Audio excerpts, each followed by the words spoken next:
Hello, I want to show you a limit that is commonly used in calculus.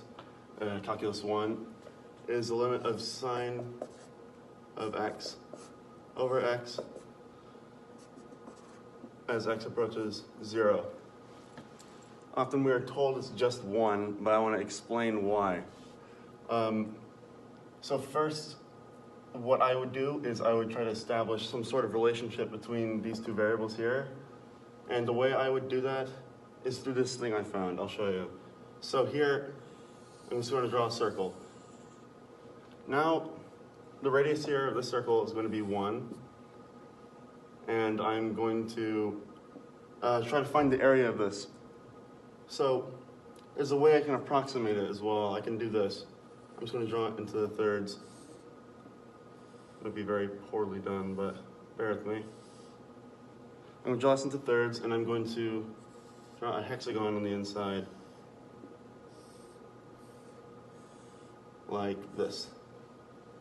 So here, I'm going to look at just one of these triangles, and then when we're done, all these triangles are the same, and we'll just multiply by 6. So here, all the way around is 2 pi radians, and then this one right here will be specifically 2 pi divided by 6. So this one here is 2 pi divided by 6. So now I'm going to try to find the area of this circle specifically. I'm going to do 1/2 base times height for that. So here, that is the height, and this height happens to be sine of 2 pi over 6. So I'm going to write there. This here is sine of 2 pi over 6. And then we need to multiply by base, which is 1, which is times 1. And I'm going to multiply by 1/2, because it has to be, it's half. So I'm just going to do that. So here, I'm going to point something out here real quick. I can't do the marker trick, sorry. Actually, let me just lay that down. So here, it's going to be 1/2 sine of 2 pi over 6 for just 1. So then here, I'm going to multiply by 6, and that is approximately the area of this circle. So this is approximately, not equals, approximately. That's not a good erase. Let's fix that. It is approximately pi r squared, but the r is 1, so it's going to equal pi times 1 squared, which is just equal to pi. So this is approximately pi. Cool? From here, the thing is, I did not need to choose 6. I could have chosen any number. I could have chosen 3 to start with. 3 at the minimum, at least. And the thing is, as I get bigger and bigger, here there's a circle. These lines, if I just drew like a whole bunch of these, something like that, it'll be very, very, very close like this. It'll be very, very close to the edge. I'm going to erase that because that's hideous. It's going to get closer to the edges and therefore closer to pi. So here, instead of 6, I'm just going to make it x. So this is going to be x over 2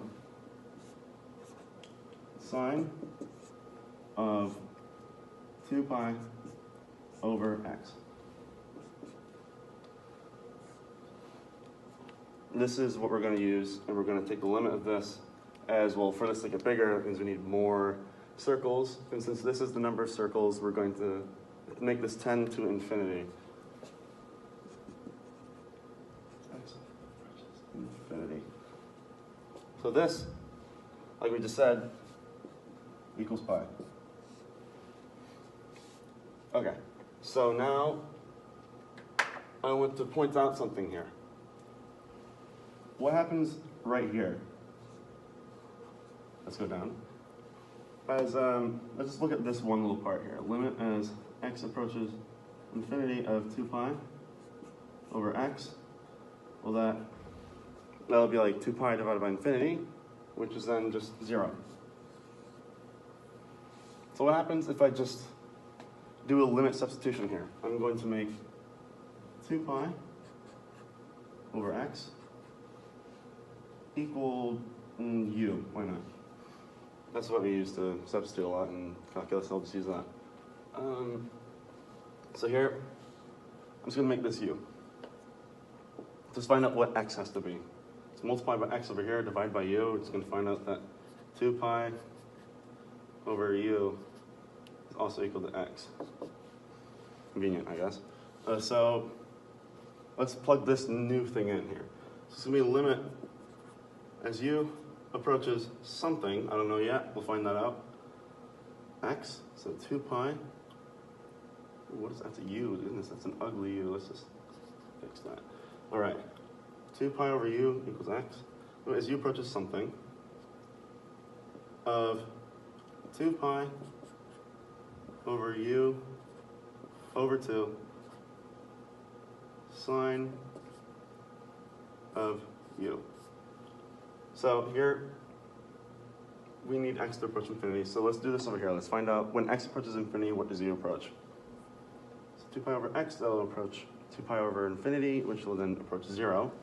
So that means we're going to say that u approaches 0. All right?